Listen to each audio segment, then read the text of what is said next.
something that I know ahead of time. Because it's a really live event, Donald Trump is speaking. Now we save the suburbs. They want to abolish oil, coal, natural gas, and send your state into a, you know what's going to happen here? You'll have a depression. Mm-hmm. You'll have a depression. Your gasoline will go up to $6, $7. How do you like the $2 gasoline? That's, well, you know, you'll have it for a long time if you elect Trump. If you don't, you're going to be, boom. The damage that Biden and Harris would inflict would endure for many generations. You can't fix it easy. Okay, that's interesting. So Donald Trump launches a very interesting campaign, appealing to the suburban, right? Those are suburbanites. They've been drawn to Donald Trump's message. He just actually said that if you ever actually vote for Biden and Harris, the very damage inflicted by them would last for generations. It would never be a matter of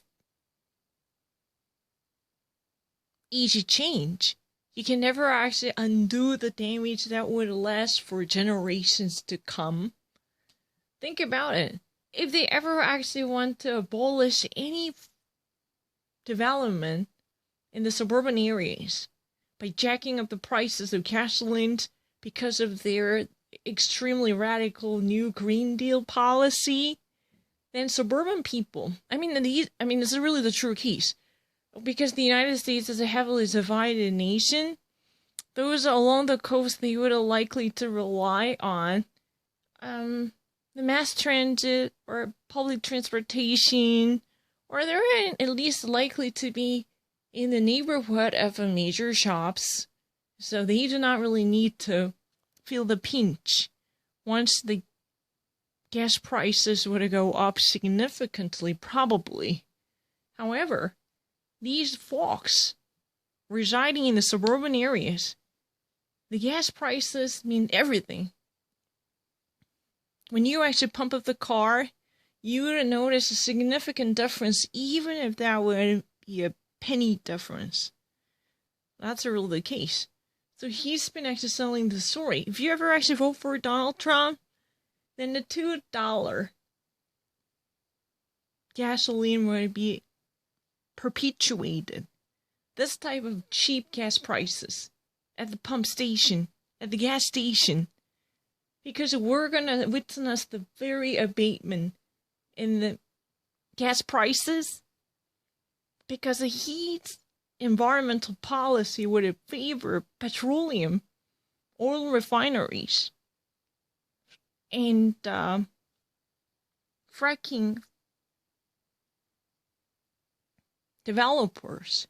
So there was no way those consumers relying on their personal vehicles would experience a significant setback. They don't really need to be sacrificed at the altar in the name of a very sacred Green New Deal. Don't be fooled by that, because you're going to bleed to death if you ever vote for Joe Biden and Kamala Harris, because they're going to suspend the entire development of the traditional combustible energies. That means until we actually secure the reliable sources from sustainable energy like sunlight or wind power and etc., then many people living in the suburban area or suburbans or a great area, metropolitan area alongside the city or even out in the outskirts of the city, they're going to bear the brunt of this new innovation. That's the problem. Think about it. They need to pay a high price to tank up their car. So where would they ever go? Because, if you ever want to live in the suburbans, to be a suburbanite, you can never actually go outside the house without having your car. You cannot go anywhere.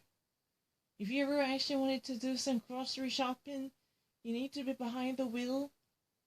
So, gas prices almost means everything for them. Yeah. And I think it's time for me to sleep. Or either shut up.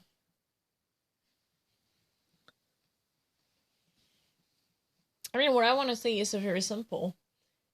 Donald Trump's the main target. The political base is non-college educated suburbanites. Those people, not necessarily cosmopolitan or savvy or slick. They are very much inveigled into Donald Trump's nationalistic jingoism and protectionism, because he still insists on manufacturing goods and items in America. And another thing that I noticed, he just really wants to secure the proper reliability of gas prices. Yeah, that's a very issue he wants to talk about. That's the issue, right?